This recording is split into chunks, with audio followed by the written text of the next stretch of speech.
یہ بات میں نے 5ویں جماعت میں پڑھی تھی. علامہ اقبال کی نظم شکوہ جواب شکوہ میں نے پڑھی. بانگ درا مجھے میرے بڑے بھائی صاحب نے بھیج دی تھی. ایک شعر تو وہ ہے بانگ درا کا جو میرے تحت الشعور میں کہیں چپک گیا تھا اور میری پوری زندگی کو اس نے ایک رخ پر ڈالا ہے. وہ زمانے میں معزز تھے مسلمان ہو کر اور تم خوار ہوئے تاریک قرآن ہو کر. دیکھیے یہ بات صرف اقبال نے نہیں کہی. وہ داڑھی مڈا تھا, عالم تو نہیں تھا. یہی بات کہی 14ویں صدی کے مجدد اعظم شیخ الہند مولانا محمود حسن اسیر مالٹا نے. 4 سال کی اسیری کے بعد جب رہائی پا کر آئے تھے 1920 میں, اور رہائی کیوں ملی تھی کہ ٹی بی 3rd سٹیج کو پہنچ گئی تھی. انگریز ڈرتا تھا کہ اگر ہماری اسیری ہی کے اندر کہیں انتقال ہو گیا تو کہیں طوفان اٹھ جائے گا, لہذا چھوڑ دیا. دیوبند میں ایک جلسہ منعقد ہوا اور وقت کے سارے بڑے بڑے علماء موجود. اشرف علی تھانوی صاحب موجود, شبیر احمد عثمانی صاحب موجود, مولانا حسین احمد مدنی موجود, ہمارے جو پاکستان میں مفتی محمد شفیع صاحب موجود. اور انہوں نے یہ واقعہ لکھا ہے اپنی کتاب میں وحدت امت میں کہ شیخ الہند نے کہا کہ ہم نے تو اپنی 4 سالہ دور اسیری میں جتنا ہی غور کیا ہے, ہمیں اپنے زوال کے 2 اسباب نظر آئے ہیں. ایک ہمارا قرآن کو ترک کر دینا, یہ لفظ ہے اس کے اندر, نوٹ کیجئے. حالانکہ علماء نے قرآن کو ترک کیا ہے,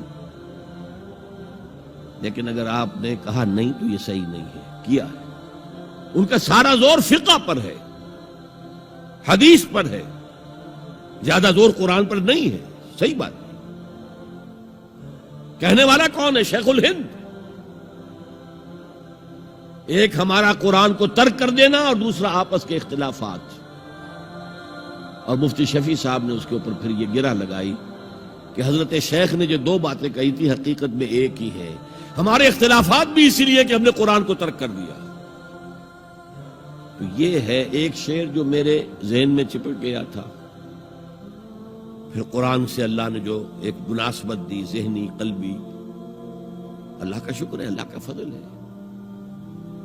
دوسرا شعر وہ ہے کہ وقت فرصت ہے کہاں, کام ابھی باقی ہے, نور توحید کا اتمام ابھی باقی ہے. پورے کرہ ارضی جب تک کہ توحید سے جلوگر نہ ہو جائے اور اسلام کا ڈنکا نہ بج جائے, اس وقت تک حضور کا مشن مکمل نہیں ہے. حضور حوالے کر کے گئے تھے امت کے. خطبہ حجۃ الوداع میں آپ نے سوال کیا الا هل بلغت, اور 1.25 لاکھ کے مجمع نے جواب دیا انا نشهد انك قد بلغت الرسالة واديت الامانة ونصحت الامة وكشفت الغمة. ہاں حضور ہم گواہ ہیں, آپ نے حق رسالت ادا کر دیا, حق امانت ادا کر دیا, مسلمانوں کی خیر خواہی کا حق ادا کر دیا, امت کی خیر خواہی کا, اور گمراہی کے پردے چاک کر دیے. 3 دفعہ حضور نے سوال کیا, 3 دفعہ جواب دے کر پھر آسمان کی طرف نگاہ اٹھائی اور انگشت شہادت سے اشارہ کیا اور پھر لوگوں کی طرف اللہم اشہد اللہم اشہد اللہم اشہد, اے اللہ تو بھی گواہ رہے, یہ مان رہے ہیں کہ میں نے پہنچا دیا. اسے میں کہا کرتا ہوں سائی آف ریلیف. کندھوں پر ایک بہت بڑا بھاری بوجھ آ گیا تھا, بہت بڑی امانت تھی قرآن. اس کے پہنچانے پر کیا کیا تکلیفیں اٹھائی ہیں. پاگل کہے گئے, مجنون کہے گئے, شاعر کہے گئے, ساحر کہے گئے, مسحور کہے گئے, کیا نہیں کہا گیا.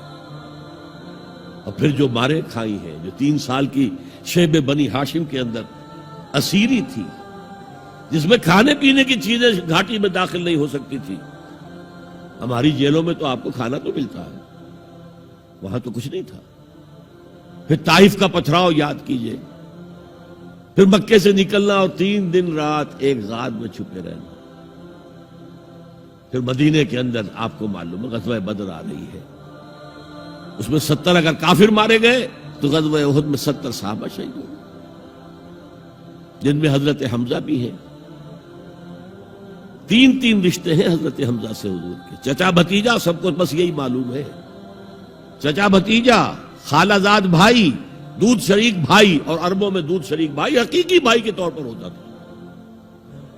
اور ان کی لاش سامنے آئی ہے کہ ناک کاٹ لی گئی ہے، کان کاٹ لیے گئے ہیں، اور پیٹ چاک کر کے کلیجہ چبایا گیا ہے.